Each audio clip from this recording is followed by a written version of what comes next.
217A, a 40-year-old Laura Bennett woke up to the sound of her doorbell.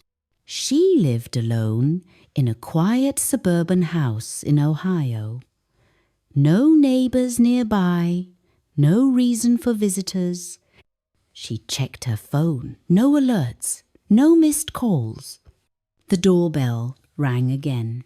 Through the security app, she saw a woman on her porch.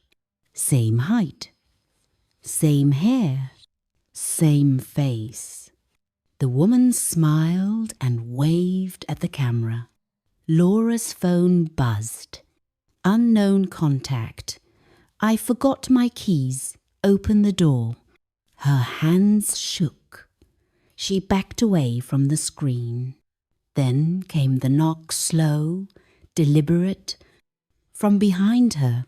She turned toward the hallway mirror and screamed because her reflection was gone.